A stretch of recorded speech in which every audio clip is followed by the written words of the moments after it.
class 11. Myself Pragya Gupta, and today we will start the subject of your economics second part, statistics for economics. This is class video for 11th, and this is the class of third for chapter first. Now start part 3. Today we will cover the following topic. आज हम क्या क्या पढ़ेंगे? आज हम पढ़ेंगे scarcity of the scarcity is the root of all economics problem. जो scarcity है वो सारी इकोनॉमिक्स प्रॉब्लम की जड़ है. एंड और हम पढ़ेंगे economic and non economic activity. Economic और नॉन इकोनॉमिक एक्टिविटी क्या होती है इसके बारे में. Let's start with the first topic. First topic is scarcity is the root of all economic problem. This is very important and most powerful question of your first chapter because whole economics is depend on this problem. ये बहुत important है आपके first chapter का question क्योंकि सारी economics इसी की वजह से होती है. आइए पढ़ते हैं कि स्केर्सिटी को इकोनॉमिक्स का रूट प्रॉब्लम क्यों कहा गया. Scarcity refers to a situation when resources are not enough. Scarcity उस सिचुएशन को रिफर करता है. किस सिचुएशन को? जहाँ पे हम कहते हैं कि रिसोर्सेस आर नॉट इनफ, कि रिसोर्सेस क्या नहीं है, इनफ नहीं है. जो स्केर्सिटी है वो क्या कह रहा है? Scarcity refers to a situation, एक ऐसी सिचुएशन है व्हेन जहां पर resources are not enough to satisfy all the wants of its people. People की सारी वांट्स को सेटिस्फाई करने के लिए हमारे पास रिसोर्सेज इनफ नहीं है, पर्याप्त रिसोर्सेज नहीं है.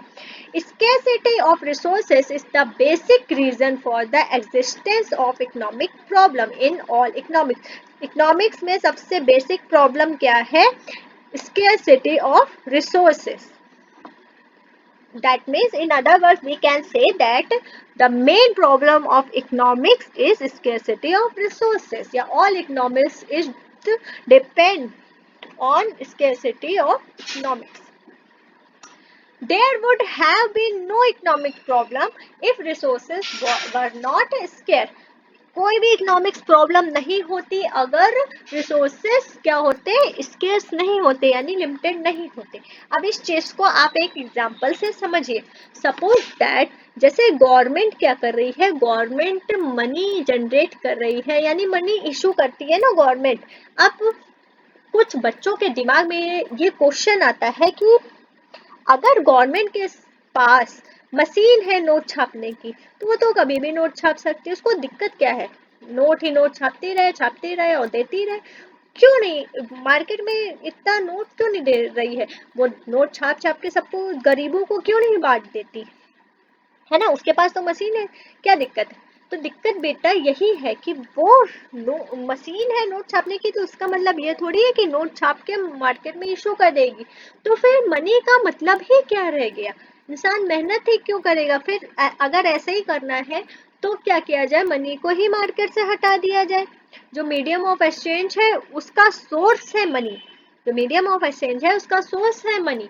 तो हम उससे एक लिमिटेड है हमारे लिए, मतलब कि हम जो गवर्नमेंट है उसके पास भी रूल्स रेगुलेशन है जिसके पॉइंट ऑफ व्यू से वो उतना ही मनी मार्केट में इशू कर सकती है जितना ऑथराइज किया जाता है. ठीक. दूसरा एग्जांपल समझिए कि हमारे पास पीने के लिए पानी है. हमारे पास पीने के लिए पानी है, पर वाटर भी क्या अनलिमिटेड है? नहीं, लिमिटेड है. हम गाड़ी चलाते हैं, उसमें पेट्रोल भरता है. क्या पेट्रोल अनलिमिटेड है? नहीं, लिमिटेड है. क्यों? क्योंकि ये हमारा नेचर इसे दे रहा है, पर एक लिमिट में दे रहा है. ये नहीं कि अगर यहाँ पे सपोज है पेट्रोल निकल रहा है किसी जमीन पे, पेट्रोल की खुदाई हुई, पेट्रोल मिल गया तो वहां पे बस पेट्रोल ही पेट्रोल है. वो लिमिटेड है, मतलब कि उसका कोई अंत नहीं. जैसे कुआं है तो कुएं में पानी है तो कुआं सूख भी तो जाता है ना?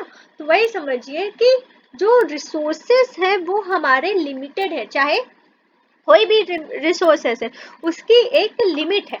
या आपको आपकी लैंग्वेज में ही समझा दे कि हमारी जो कैपेसिटी होती है, बर्दाश्त करने की जो क्षमता होती है वो लिमिटेड होती है ना। कोई आपको बार बार चिढ़ाता है, रोज सुबह शाम चिढ़ाता है, तो आप एक बार इग्नोर करेंगे, 2 बार इग्नोर करेंगे, 3 बार इग्नोर करेंगे, चौथी बार आप उसको पलट के जवाब दे देंगे ना, फिर कहेंगे कि देखो मैं इतने टाइम से तुम्हें बर्दाश्त कर रहा था, पर मेरी बर्दाश्त करने की लिमिट है। इसी तरह हर चीजों की एक लिमिट होती है। इसी तरह रिसोर्सेस भी स्केर्स है, यानी कि लिमिटेड है, जबकि उसके अल्टरनेट यूजेस है और हमारी वॉन्ट्स अनलिमिटेड है। तो इकोनॉमिक्स की प्रॉब्लम क्या है कि हमारी वॉन्ट्स अनलिमिटेड है और हमारे पास रिसोर्सेस लिमिटेड है और उसके अल्टरनेटिव यूजेस भी है। ठीक है, तो ये इकोनॉमिक्स की मेन प्रॉब्लम है। क्लियर? तो कंक्लूजन क्या निकलता है? कंक्लूजन इज इकोनॉमिक्स इज, ये देखिए, economics is study of studied, economic study करता है बिकॉज, क्योंकि it enable us to understand different aspect of economy and help in analysis problem and policies of the government. Economics हमें इसलिए पढ़ना है क्योंकि हम different aspect of economy, economy के डिफरेंट एस्पेक्ट को समझने में असक्षम है, और इकोनॉमिक्स हमें हेल्प करता है किसलिए? एनालिसिस प्रॉब्लम को समझने में एंड पॉलिसी प्रॉब्लम और पॉलिसीज को समझने में, गवर्नमेंट की जो प्रॉब्लम है या मतलब जो सोसाइटी में प्रॉब्लम है उसको समझने में हेल्प करता है, और जो गवर्नमेंट की उसके अगेंस्ट पॉलिसीज है उसे समझने में, मतलब गवर्नमेंट को क्या करना चाहिए या क्या नहीं करना चाहिए, जो गवर्नमेंट कर रही है किसके बिहाफ कर रही है, ये सब समझने के लिए हमें इकोनॉमिक्स पढ़ने की जरूरत पड़ती है। However the main reason of study of economics can be simplified to a single word scarcity. हम इकोनॉमिक्स को एक सिंगल वर्ड में डिफाइन कर सकते हैं, क्या? That is scarcity. ये जो आपका ये ई लिखा है, ये यहाँ पे आप बी कर लीजिए। बी मतलब कि ई को बी नहीं करना है ना, यहाँ ये बी होगा यहाँ पे, ये क्लियर है? तो कह रहा है कि जो मेन रीजन है किसका? इकोनॉमिक्स का, वो क्या है? स्केर्सिटी है। ठीक, we face various form of scarcity in our daily life. हम अपने डेली लाइफ में बहुत से फॉर्म्स को, स्केर्सिटी के फॉर्म को क्या करते हैं, मतलब हम कह सकते हैं कि जो स्केर्सिटी की फॉर्म है उसे हम अपनी लाइफ में डेली फेस करते हैं, डिफरेंट टाइप ऑफ व्यू से, अलग अलग तरीकों से हम स्केर्सिटी की प्रॉब्लम को अपने सामने फेस करते हैं। ठीक, अब इन अदर वर्ड्स, दूसरे वर्ड्स में हम कह सकते हैं humans wants are greater than the available resources. जो ह्यूमन्स के वांट्स है बहुत ज़्यादा है, जितने भी हमारे पास रिसोर्सेज हैं अवेलेबल उससे बहुत ज़्यादा है। So there is a need to allocate this scarce resources for satisfaction of never ending humans want. इसलिए ये जरूरी है कि अपनी कभी ना खत्म होने वाली वांट्स पर हम इस लिमिटेड रिसोर्सेज का एलोकेशन कर सके in the points of importance के पॉइंट ऑफ व्यू से। हेंस इस प्रकार economics is concern with the selection of resources under conditions of scarcity की कंडीशन को ध्यान में रखते हुए हमें रिसोर्सेज का सिलेक्शन करना होता है। ठीक है, तो this is the important question of your first chapter and very important because all economic problem depend on this question. Okay, चलिए next topic, economic and non economic activity. Sorry, आज हम इकोनॉमिक और नॉन इकोनॉमिक एक्टिविटी पे बात करेंगे। देखिए, all humans being are engage in some activities, all humans being engage in some activities और other जो ह्यूमन्स है वो किसी न किसी एक्टिविटी में इन्वॉल्व है। ठीक है, कुछ ना कुछ कर रहा है in order of satisfaction their basic need. अपनी बेसिक नीड को पूरा करने के लिए कुछ ना कुछ वो काम कर रहा है, कुछ ना कुछ इकोनॉमिक एक्टिविटी कर रहा है, नॉन इकोनॉमिक एक्टिविटी कर रहा है। For example, farmer are busy in their field, farmer अपने फील्ड में बिजी है। Workers are working in factory, workers factory में काम करते हैं। Profession like CS, chartered accountant और doctors are busy in their profession, वो अपने प्रोफेशन में बिजी हैं। Depending on wants, all human activity can broadly be divided into two category. इन सब के बिहाफ पे ह्यूमन्स एक्टिविटी को दो भाग में डिवाइड किया गया। First is economic activity and second is non economic activity. ठीक है, तो हम बात करते हैं इकोनॉमिक एक्टिविटी को। हमने क्या कहा, ह्यूमन्स एक्टिविटी को टू पार्ट्स में डिवाइड किया गया, इकोनॉमिक एंड नॉन इकोनॉमिक। तो इकोनॉमिक एक्टिविटी क्या, economic activity refers to those activity which are undertaken to earn a living. जो लिविंग यानी कि जीने के लिए जो एक्टिविटी की जा रही है, क्या, टू अर्न कमाते हुए कमाया जा रहा है किसके लिए, लिविंग के लिए, तो वैसी एक्टिविटी क्या कहलाती है, इकोनॉमिक एक्टिविटी। मतलब कि अगर हम जीवन के लिए, जीवित रहने के लिए, लिविंग करने के लिए अगर कोई एक्टिविटी कर रहे हैं जिससे हमें अर्निंग हो रही है, तो वो इकोनॉमिक एक्टिविटी कहलाती है। For example, worker working in a factory, कोई वर्कर है, जो वर्कर्स है वो फैक्ट्री में काम करते हैं, उसके बदले में उनको क्या मिलता है, वेजेस मिलता है, तो रिटर्न में वेजेस मिल रहे हैं ना, तो क्या है, ये इकोनॉमिक एक्टिविटी है। Shopkeeper selling goods in his shop, shopkeeper अपने शॉप में गुड्स बेचा, उसके बदले में उसे पैसा मिल रहा है, तो क्या है, economic activity. Doctor attending to patient in his clinic, doctor clinic में बैठा है और पेशेंट अटेंड कर रहा है, उसके बदले में उसे फीस मिल रही है, तो क्या है, इकोनॉमिक एक्टिविटी एक्सेट्रा। ये सारी इकोनॉमिक एक्टिविटी है। Economic activity are concern with all those activity which are concern with the production, consumption and distribution of goods and services which are not available free। हमने production, consumption and distribution के बारे में, goods and services के already पढ़ चुके हैं, तो इसके बारे में डिस्कशन करने की जरूरत नहीं है। आप सिर्फ इतना समझिए, इकोनॉमिक एक्टिविटी क्या है, वो एक्टिविटी है जो इन सारे पॉइंट ऑफ व्यू के लिए की जाती है और जो फ्री नहीं है। क्या प्रोडक्शन फ्री है, क्या कंजम्पशन फ्री है, क्या आप कुछ कंज्यूम करना चाहते हैं तो वो चीजें आपको फ्री में मिल जाती हैं, आप कुछ प्रोड्यूस करना चाहते हैं तो क्या उसमें रॉ मटेरियल्स या बाकी चीजों का यूज नहीं होता है, होता है मैम। यानी कि हमें हर चीज के लिए पैसे की रिक्वायरमेंट है, यानी कि इकोनॉमिक एक्टिविटी में ये सारी चीजें आती हैं। क्यों, क्योंकि ये किससे रिलेटेड है, वेल्थ से रिलेटेड है। सो इसलिए every economy should undertake three main economic activity. इसलिए सारी इकोनॉमिक में तीन मेन इकोनॉमिक एक्टिविटी होती है, first consumption, second production and third is distribution. ठीक है, सारी इकोनॉमिक एक्टिविटीज इस पे डिपेंड होती है। हमने फर्स्ट क्लास में कंजम्पशन, प्रोडक्शन और डिस्ट्रीब्यूशन के बारे, कंजम्पशन और प्रोडक्शन के बारे में पढ़ा था।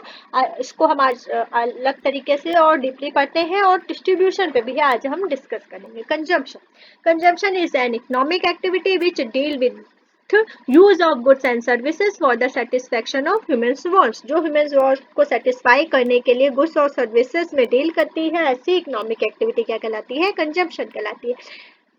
Like eating of bread, bread को खाना, ड्रिंकिंग वाटर, वाटर मतलब पानी पीना, या हम कह सकते हैं कि आपको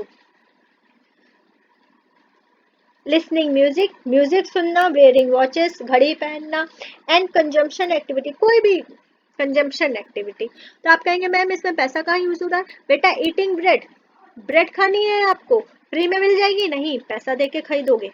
ड्रिंकिंग, अगर आपको ड्रिंक करना है, ड्रिंक मतलब वो वाला ड्रिंक मतलब समझ लेना यहाँ पे, ठीक है। ड्रिंकिंग ऑफ मिल्क लिखा है, यानी कि क्या पीना है, दूध पीना है। क्या दूध फ्री में मिल जाएगा, गाय देगी मैम, गाय क्या तुमको सड़क पे टहलती मिलेगी और किसी भी गाय को पकड़ के तुम दूध दूहना शुरू कर दोगे और पीने लगोगे, नहीं, गाय किसी ना किसी की होगी ना, तो उसके बदले में आपको चार्जेस पे करने पड़ेंगे। कुछ भी चीजें हैं वो फ्री नहीं है दुनिया में, तो सबके लिए हमें कुछ ना कुछ रिटर्न देना पड़ता है, और जो रिटर्न हम पैसे के बदले में कर रहे हैं वो हमारा इकोनॉमिक एक्टिविटी कहला रहा है। मतलब क्लियर है, आगे चलते हैं। Production, production refers to all activity which are undertaken to produce goods and services for generation of income and satisfying human wants। Production क्या है, वो सारी एक्टिविटी प्रोडक्शन कहलाती है जो प्रोड्यूस गुड्स और सर्विसेज को प्रोड्यूस करती है for generation of income, income को जनरेट करने के लिए, और सेटिस्फाई ह्यूमन, और साथ ही साथ ह्यूमन वांट्स को सेटिस्फाई करने के लिए भी। मतलब कि अगर हम कोई प्रोडक्ट, मान लीजिए हम एक बिस्कुट हमने बनाया है जिसका नाम है सूर्या बिस्किट, जिसका नाम है सूर्या बिस्किट, ठीक है। अब सूर्या बिस्किट को बेचने से हमें पैसा मिल रहा है, तो क्या किया हमने, जनरेशन ऑफ इनकम तो किया, लेकिन सेटिस्फाइड जो ह्यूमन वांट्स नहीं हो रही है। सूर्या बिस्किट जो लोग खा रहे हैं उनको बिल्कुल मजा नहीं आ रहा है, मतलब उनकी जो ऐसा वो बिस्कुट खाना चाह रहे हैं वो उसके अकॉर्डिंग नहीं है, तो क्या वो दोबारा उसे परचेस करेंगे, नहीं। तो हमें ऐसा प्रोडक्शन करना है जो ह्यूमन वांट को सेटिस्फाई कर। क्लियर है? The activity of farmer, carpenter, trader, teacher, doctor, shopkeeper etcetera all come under production. इन सब की एक्टिविटी क्या कहलाती है, प्रोडक्शन कहलाती है। क्लियर? मतलब कोई अब प्रोडक्शन, मैम टीचर कहाँ से प्रोडक्शन कर रहा है, अरे बेटा बिल्कुल प्रोडक्शन कर रहा है, आपको पढ़ा रहा है कि नहीं, तो पढ़ाने के लिए वो नई नई चीजें भी जनरेट करता है, नए कुछ नए नए आपके लिए नोट्स तैयार करता है। पढ़ाने का भी बहुत सा तरीका होता है, कैसे आपको कॉन्सेप्ट क्लियर करना है, आपके नीड के अकॉर्डिंग क्या चीजें बतानी है। और ये समझ लीजिए, दूसरे पॉइंट ऑफ व्यू से समझ लीजिए कि वो भी प्रोडक्शन कर रहा है। आप नॉलेज उससे गेन कर रहे हैं, वो नॉलेज कहाँ से आ रहा है, टीचर से आ रहा है, तो यानी ये नॉलेज किसने दिया, टीचर ने आपको दिया, तो प्रोडक्शन हुआ ना। क्लियर है? ऑल कम अंडर प्रोडक्शन, ये सब प्रोडक्शन के अंदर आता है। It is process of converting raw material into finish good. ये बात हमने पहले पढ़ी है फर्स्ट क्लास में कि प्रोडक्शन क्या है, production is a process of converting raw material into finish goods. जो रॉ मटेरियल को फिनिश गुड्स में यानी कि यूजफुल गुड्स में कन्वर्ट करता है वो प्रोडक्शन कहलाता है। There are 4 factor of production. Production के कितने फैक्टर होते हैं, 4 factor. Labour sorry land, labour, capital और इंटरप्रेन्योर। लैंड के बदले में हमें मिलता है रेंट। कैसे मिलता है, आपने लैंड किसी को रेंट पे दी है, रहने के लिए लैंड दिया है, तो उसके बदले में आपको जो रेम्यूनरेशन मिल रहा है, रिटर्न मिल रहा है, वो क्या है, रेंट है। जैसे कि मान लीजिए किराए पे कमरा दिया है तो उसके बदले में क्या मिलता है, रेंट मिलता है ना, सैलरी तो मिलती नहीं है। ये कहते हो क्या, कमरा रेंट पे दिया है किराए के रूप में, हमें वेतन मिल रहा है, वेतन मिलता है, नहीं, आप क्या कहते हैं, किराया मिल रहा है, यानी कि रेंट मिल रहा है। Labour paid by wages. Labour किसके द्वारा पेड किया जाता है, वेजेस के थ्रू पेड किया जाता है, यानी लेबर को हम क्या प्रोवाइड करते हैं, वेजेस प्रोवाइड करते हैं, जिसे हिंदी में कहते हैं मजदूरी। कैपिटल, ओनर ने बिजनेस में कैपिटल लगाई है तो उसके बदले में उसे इंटरेस्ट मिलता है, इंटरेस्ट ऑन कैपिटल उसे मिलता है। क्लियर? एंटरप्रेन्योर यानी कि businessman, paid by profit. Businessman को प्रॉफिट होता है, बिजनेस करने से प्रॉफिट होता है, उसे बिजनेस करने के बदले में वो क्या चाहता है, प्रॉफिट चाहता है। तो जो ये 4 फैक्टर है आपका किसका, प्रोडक्शन का, वो क्या है, पेड बाय वेजेस। मतलब कि प्रोडक्शन ये जो लोग कर रहे हैं, टीचर, डॉक्टर, शॉपकीपर, इन्हें जो रिटर्न मिलता है वो कुछ फॉर्म में मिलता है, जैसे रेंट, वेजेस, इंटरेस्ट, प्रॉफिट, इस फॉर्म में रिटर्न उससे मिलता है। क्लियर है? क्लियर है? ओके। नेक्स्ट टॉपिक है distribution. Distribution is that economic activity which study how income generated